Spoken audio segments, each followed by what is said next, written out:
This is From Destruction to Dignity with Janice Pons. Each week, Janice shares her wisdom to enlighten, educate, and advance the culture in America today. Janice Pons is a mother, author, and free thinker, and your host for our podcast this evening. Now let's join your host, Janice Pons. Greetings, greetings, greetings. Come on in. Welcome, welcome, welcome. My name is Janice Pons. I'm the host on this podcast, From Destruction to Dignity, Clinical Perspectives, Spiritual Truths. Tonight, we're going to continue our amazing journey that we've been on together, understanding our nation, how it's structured, how it's supposed to work. This flag behind me that I love, this symbol, our presidential seal, reminds us to pray for President Trump, his cabinet, their families. Yes, praying for the 265,900,000 Americans who we realized last year were living paycheck to paycheck, barely making ends meet. We want them to get well, do well. Last year, we have established very clearly on this podcast, it's our framework, that about 80% of Americans said the country was going in the wrong direction. We voted, we established a mandate loud and clear that we wanted to go in a different direction. And have we ever been going in a different direction? I've repeatedly said on this venue, who needs to be the leader of America? We got a new leader and a cabinet thereof. What's at stake? A lot. The more time flies by, the more realize what's at stake. Billions of dollars, abuses, misuses, and the victims were we the people. So does it matter who's in the White House? Yes. That determination's been made and we're moving forward. So tonight we're going to examine something that's generated a lot of discussion in our nation. There's a lot of efforts that's been going on, and a lot of people are bucking, resisting, and a lot of dynamics are going on, and there's a lot of aimless efforts of politicians. Aimless efforts of politicians. So the efforts of politicians often presents dynamics that may have an adverse effect on us as citizens. And so these effects can come in the form of denial and deception, coming straight from the ones who are supposed to be working on our behalf. So our clinical perspective tonight is that from that perspective, that angle, we're going to analyze and dissect denial and deception. Oh yeah, denial and deception. And you know me, I talk about that D-E-N-I-A-L, D-E-N-I-A-L. Don't even notice I am lying. Is that going on? So let's dive in together. Democrats are losing various battles, and there is a pattern that has emerged where they keep losing and blaming their defeats on bigotry. That's why they're losing. That's why Kamala Harris lost, because of bigotry. That's what they said. It was all over the news. I don't look at the news. I hear tidbits and I do research. I want to hear original speeches myself, and then I listen for myself with discernment, using basic logic and deductive reasoning. I don't look at the mainstream media. I don't even look at Fox News. I don't look at the news. I used to. Not anymore. I'll hear tidbits, but I have a different route that I draw my conclusions. So they blamed the losing and they blamed them losing the election and all these exposures and all of these dynamics on bigotry. The Democratic National Committee, the DNC, Democratic National Committee, candidates gave some recent responses that indicate that bigotry won't change. The DNC picked a new chair to replace Jamie Harrison. Ahead of the party's election, MSNBC co-hosted an event affording potential replacements with an opportunity to discuss their proposed messaging strategies and how they might want to win back the multitudes of voters the party has been seen to basically alienate. They're in shambles. So they had 8 candidates for chair, among whom was Minnesota's Ken Martin and Wisconsin's Ben Wickler.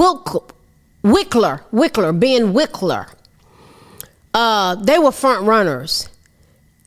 And they made it abundantly clear during the forum that the Democratic Party will not jettison the failed identity centered thinking. In other words, we're not getting rid of it. They're not getting rid of it. So they're holding on to what didn't work. They're not going to jettison the failed identity-centered thinking and messaging that helped them lose the White House, that helped us to get a GOP trifecta.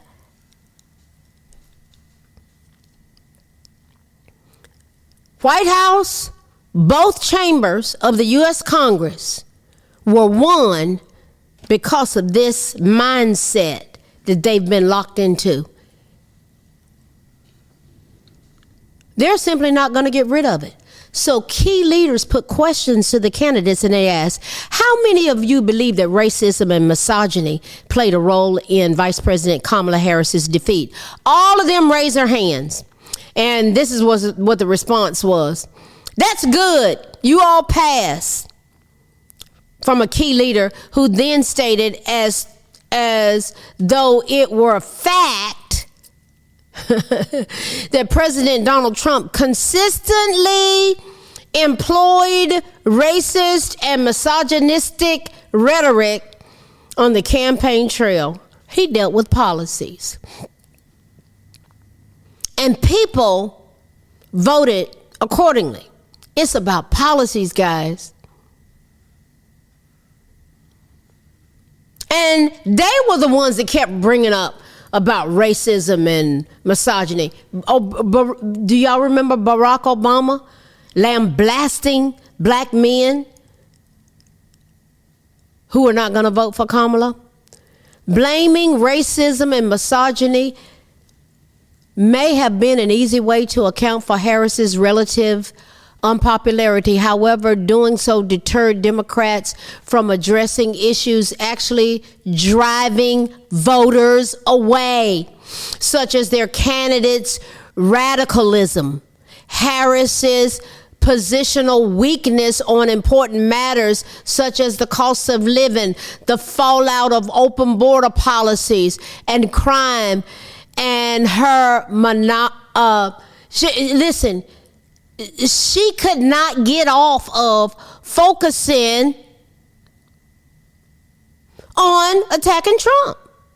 Her choice of running mate, Tampon Tim, that was the name he got. Her candidacy's reliance on the effective voting of the Democratic primary elections, the strength of her competitor speech or pitch, and the sense that a Harris administration would simply continue failing where former President Joe Biden left off. That's why they lost. That's why they lost. But they want us to believe, no, it was racism and misogyny. That's why. The DNC chair race is important for sending a signal to voters that Democrats have learned a lesson and will do things differently going forward. That's how it's supposed to be. But will they do anything differently? For instance, rather than figure out why Harris's promise of legalizing dope wasn't enough to win over black males, it's like, we want to set you up that you can sell marijuana. It wasn't enough to get black male voters. or why the very suggestion might come across as deeply offensive. Why did they see that as offensive? Was she interested in knowing why black males were offended by that? And that's what Obama was pushing as well. Are they interested in knowing why black men saw that as offensive? Obama presumed the once reliable Democratic voting bloc just wasn't feeling the idea of having a woman as president. That's what he's, well, hold on. I remember when he met with them, scolding them. So, well, it just looks like y'all not feeling the idea of having a woman as a president. Not even giving them credit for looking at policies. Democrat Representative Maxwell Frost from Florida, seeing similar polls indicating an aversion to Harris, suggested in October 2024, this is what Maxwell Frost said: there's still a lot of this bigotry in this country in terms of sexism, in terms of racism, and we still have to work at getting over that. Democrats, allies in the media, have played the same losing game. It's old. It's stale. It's not working anymore. Ahead of her first failed presidential run, first one, Harris suggested that America just might not be ready for a woman and a woman of color to be president of the United States of America. ABC News dutifully raised the question, is Kamala Harris proof that America isn't ready for a woman of color as president? Alicia Jones, a black Howard University alumni, told the liberal outfit at the time, I didn't vote for Barack Obama just because he was black. I voted for him because he was smart. I voted for him because he had a record that showed me the things that he did. It didn't matter that he was only a senator for 5 minutes, she said. I think that what she did was dirty, and I think she's way beyond and way above what she did, Jones added, referring to Harris's statement. Everybody's got a different way of thinking about these dynamics. Following Harris's crushing defeat last year, Democratic commentator, what's that man's name? Juan,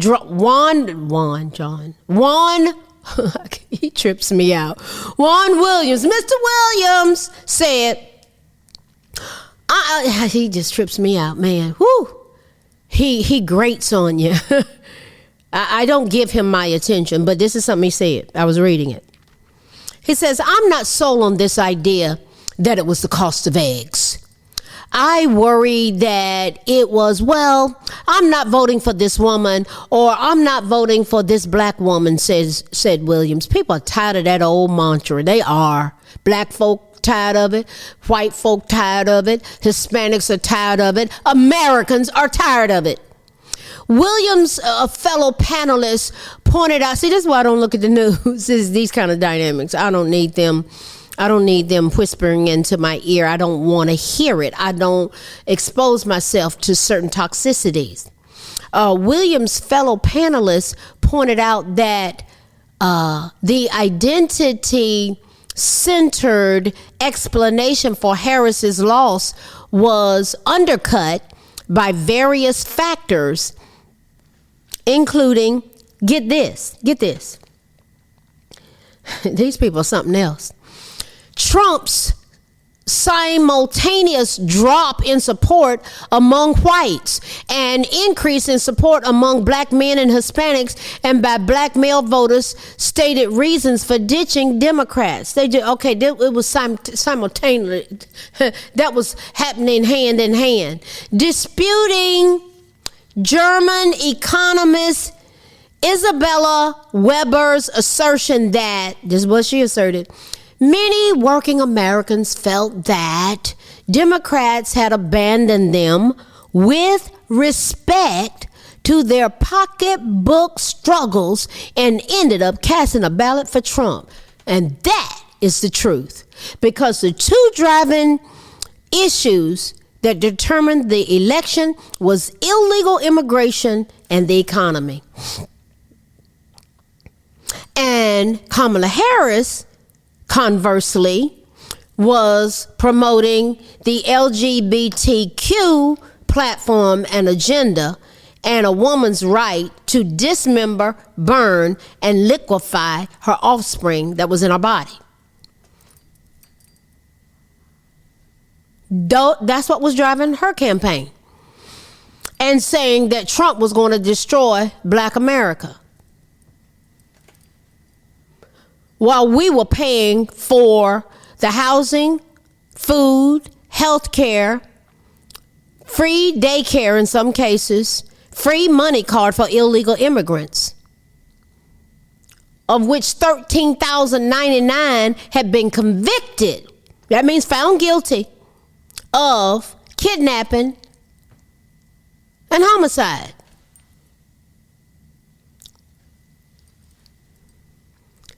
The nation's race-obsessive justice correspondent, Ellie Meistel, adopted a similar line to Williams. They all say the same thing, and they haven't figured out that it's not working.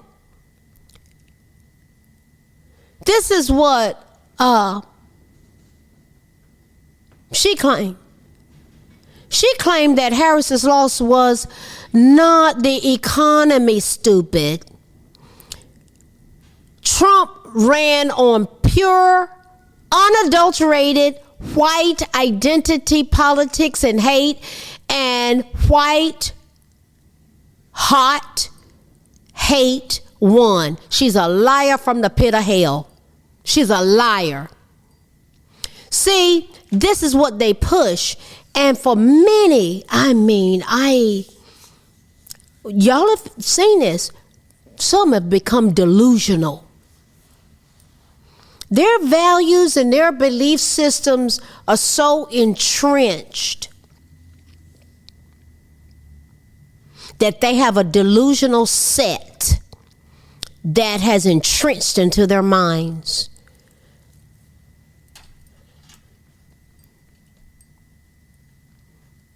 It appears that way. The DNC chair race is important for sending a signal to voters that Democrats have learned a lesson and will do things differently going forward. That's how it's supposed to be. Adam Green, the co-founder of the Progressive Change Campaign Committee, said that. But is that really what is going on? Is that what they have embraced? If it sends a signal that we stand for the status quo and want to do everything the same, that will be a turnoff. Listen to what he's saying now.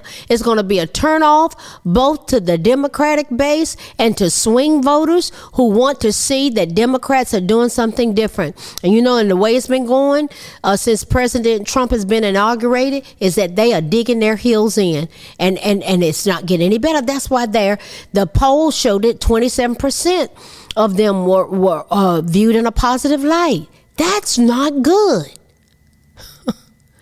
73% are view the Democrats in an adverse way. They are not in agreement with it.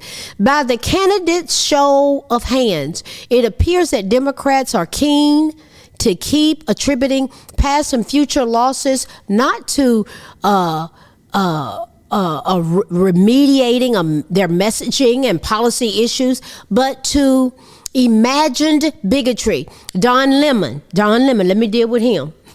Don, this is what he said.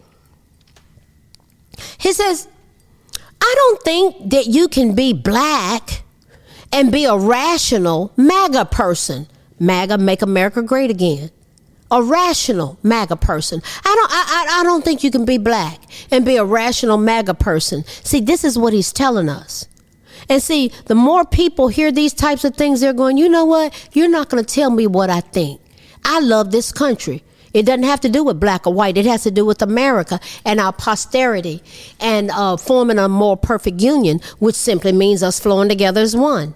The left still does not get it. They don't get it. First of all, Don Lemon is a part of the deceptive cabal that includes the blind leading the blind. Secondly, his mind is eaten up with all things sexual and all things centering on being black. Unfortunately, this has infiltrated into churches, and there are pulpits that have so-called pastors that spew this out. They spew out this hatred related to President Trump and MAGA. It goes on every Sunday after Sunday. They're eaten up with toxicity week after week after week after week.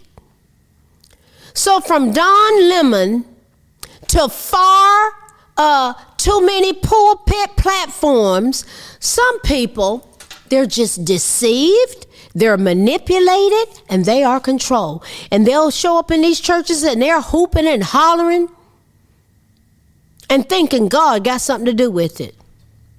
As they go on and on with their tirades, they will often cloak their hatred and foolishness in, well, you know, y'all, we just gotta pray. We just gotta pray. No. They need to do more than just pray. They need to stop lying and enabling people for them. Everything's about being black, not addressing the core issues that permeate the political platform that they support and promote, and keeping people all riled up with emotionalism when they preach and sing. There's some of them that can sing, and they sing real good, and they got some #1 bestsellers, and you rile people up with emotions, preaching and singing, and they're stuck, and they're in opposition to God and his word. It's easy to prove. They're part of the problem. The blind leading the blind. Run for your life from those hellholes. These people are in for a rude awakening when they stand before God and give an account for how they've misled so many people and established fortresses of the idolatry of race. Recent polls, I've said it, I'll say it again. Recent polls have indicated that there is a 27% approval rating of the Democratic Party. That's staggering. 73% of Democrats don't approve of the party. Combine that with this. In the election in 2024, Donald Trump had the best GOP showing in 20 years, with those ranging from 18 years old to 29 years old. The best showing with black voters in 48 years, and the best showing in Hispanic voters in 52 plus years. Do you hear me? This is staggering. And these are the types of conversations that provoke thought, bring awareness, and look at considerations towards interventions. Listen, what y'all doing isn't working. No. The Democratic Party, it's not working. No. So, from a clinical perspective, we're going to wrap this up as we look at the deception of denial. The deception of denial, D-E-N-I-A-L. Don't even notice I am lying. D-E-N-I-A-L. Don't even notice I am lying. Many have yoked themselves with people with pure deception. And who is the deceiver? Who is the father of lies? And the truth has never been in him. Go to John 8:44 and read it for yourself. The deception of denial. Let's look at that from a clinical perspective. The deception of denial or self-deception involves refusing to acknowledge uncomfortable truths or realities, often to protect oneself from emotional distress or maintain a desired self-image. Now, let's look at a more detailed explanation. What is denial? Let's dissect it a little bit. We're going to frame this a little more. Denial is It's a psychological defense mechanism where an individual refuses to acknowledge or accept a painful or threatening reality, even in the face of overwhelming evidence to the contrary. Let's look at self-deception. Self-deception, or the deception of denial, occurs when individuals actively engage in self-deception to maintain a false belief or perception of reality. Now, why? Why do people do it? What are the motivations for it? Why does it drive them? Why? What's going on there? People may engage in denial or self-deception for various reasons, including emotional protection to avoid the pain, fear, or anxiety associated with confronting a difficult truth. I never will forget a conversation that I had with my mom when she was about 90 years old, and she was beginning to get exposed to history that was accurately told. Mom is now 101 years old, so this was 11 years ago. And everything that she had been taught that had happened to black people, slavery, sharecropping, Jim Crow, welfare, the Great Society, she said, the Republicans did that to us. And it was like, Mama, no, hold on. And we just went through history. And she looked at me, she looked at my son, she said, Jonathan, the Republicans did that. He said, no, Grandma, no, it wasn't. It was the Democratic Party. It was their policies and the laws. Not one Democrat voted for the 14th Amendment, which gave whatever state you were born in, you had the rights of any citizen born in that state. Not one Democrat voted for us. That was about slaves having rights. And the 15th Amendment, which gave black men the right to vote in 1870. Not one Democrat voted for it. Not one Democrat voted for, the Democrats, the Democratic Party was not responsible for the 1964 Civil Rights Act, the 1965 Voting Rights Act for passing. Johnson could not even get enough votes amongst the Democrats to pass it. The Republicans passed it, and he had a history, and I've read the book, because the Senate, I forgot the name of that book, but he had always said, we gotta give them some kind of end bill, the N word, gotta get some kind of end bill.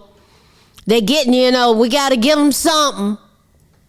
And then he pushed the Great Society, which in a nutshell, we're going to help y'all out. They did all that to black folks. We're going to help y'all out. We're going to give you a check, a welfare check. But here's the caveat. You can't have a man in the home. So you had black homes that had a male and a female in the home. 82% when Jim Crow was going on. We were thriving in spite of it.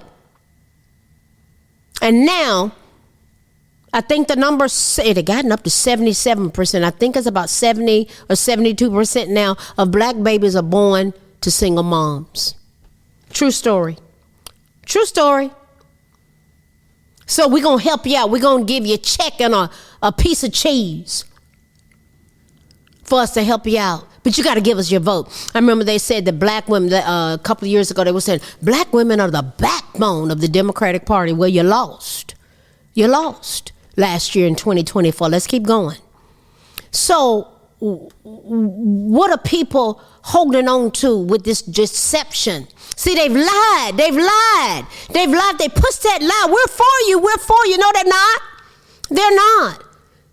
They're for an agenda that has lined their pockets, and they've gotten over us like fat rats. And there's a specific target that have been put on the backs of black Americans, and it's easy to prove. Maintaining a self-image to protect their sense of self-worth or competence. They have built a whole system of lies around that. Why else is this deception going on? And people embrace this deception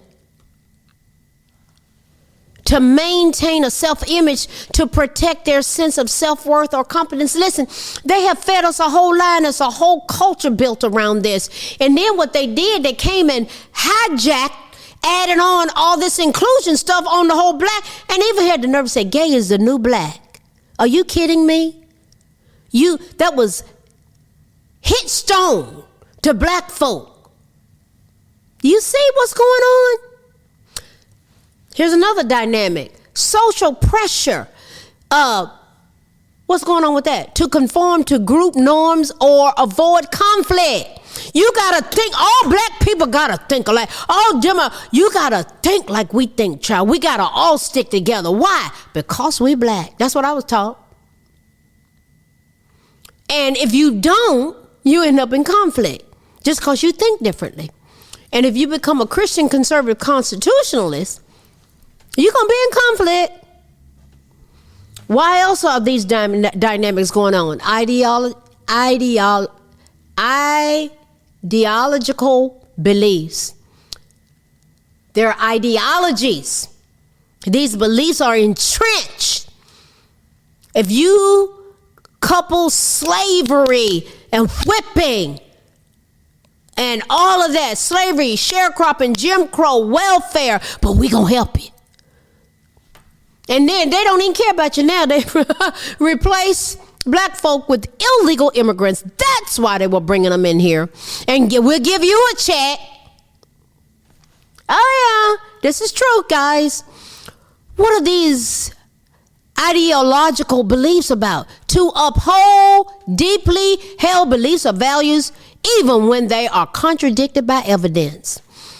Ignoring warning signs. Here's some examples. Let's look at this a little more. Ignoring warning signs of a serious illness. People might deny the possibility of having a serious illness despite experiencing symptoms. Denial will get that deep.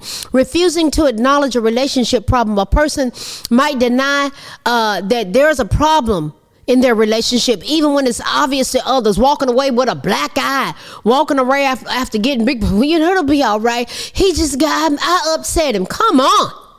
Are there consequences of denial and self-deception? Are they?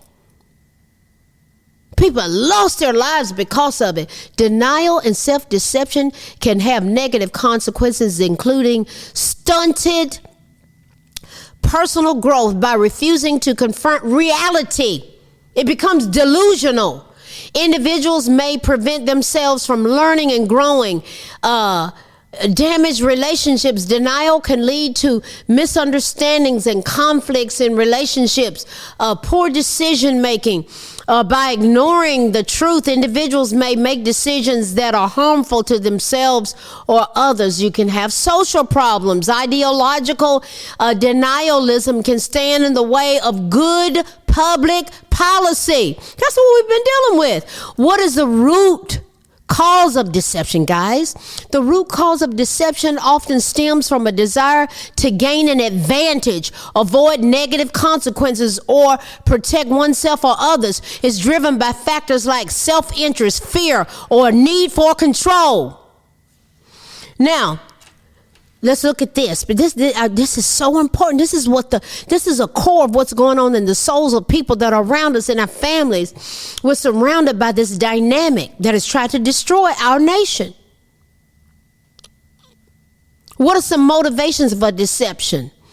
There are some instrumental motives. These involve using deception to achieve a desired outcome, such as gaining resources, power, or avoiding punishment. They don't want any accountability for all this stuff that's coming out. There are interpersonal motives. These relate to protecting or promoting oneself, maintaining relationships, or avoiding conflict. Like Maxine Waters, we don't know what they have on us. Maxine, identify motives. These involve deceiving others. Identify. It's identity. Identity motives. Yeah. These involve deceiving others to project a certain image or maintain a specific self-perception. Then there's self-protection. There's a lot of that going on. Deception can be used to shield oneself from harm, embarrassment, or negative judgment. Then there's fear of punishment, social disapproval, or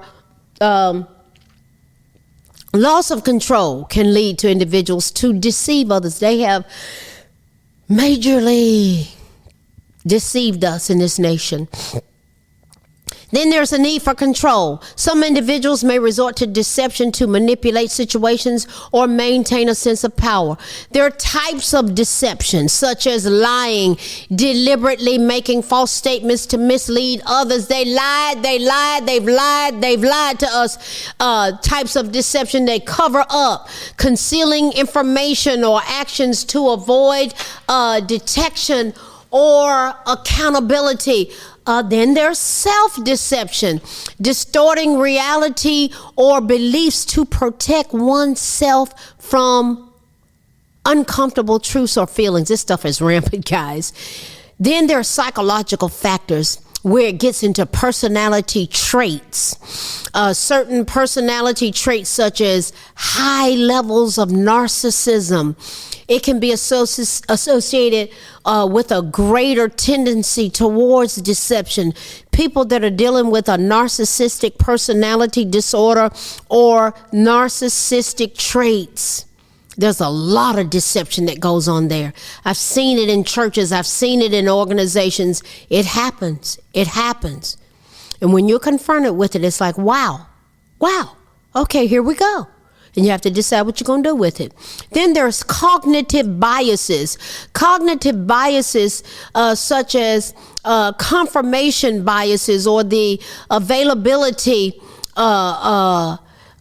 heuristic can lead individuals to selectively perceive information and make deceptive judgments. It's just off. It's totally off. Then there are emotional states, strong emotions such as fear, anger, or guilt, just eating up with it, can impair judgment and lead to deceptive behavior. Listen, this is some heavy stuff, but this is our reality. What have we looked at tonight? There are aimless efforts of politicians. They just all over the place, and the covers have been snatched off of them. And so the efforts of politicians often presents dynamics that may have an adverse effect on us as citizens, and they're being found out. And so this has caused denial and deception to be put on steroids. Yes, that's what we're dealing with. Listen, I know we went kind of deep, but it's true. It's truth. And it's the truth that's going to set us free. So listen, I want you to keep coming back. We're going to keep talking about these things because we're going from destruction to dignity, clinical perspectives, spiritual truths. Satan is the father of lies. The truth has never been in him. He operates in deception and denial. He keeps people wrapped up in emotions. But if we can ever get intellectually honest, pray for one another, have support groups, times of going out together where we have coffee and just talking and just going, I need to look at what I've been yoking myself with and supporting one another. We can come a long way as a nation because we are one nation under God, indivisible, with liberty and justice for all. As we go together from destruction to dignity, keep coming back. I will see you next week. Good night. Thanks for listening to this week's episode of From Destruction to Dignity with Janice Pons. Janice's mission is to provoke thought, bring awareness, and point people towards intervention when needed. As a reminder, this show is not therapy, but for educational purposes only. For more information, check out JanicePons.com or follow her on social media. We are one power, strength is ours, liberty, been set free, education, affirmation, dedication, information, revelation.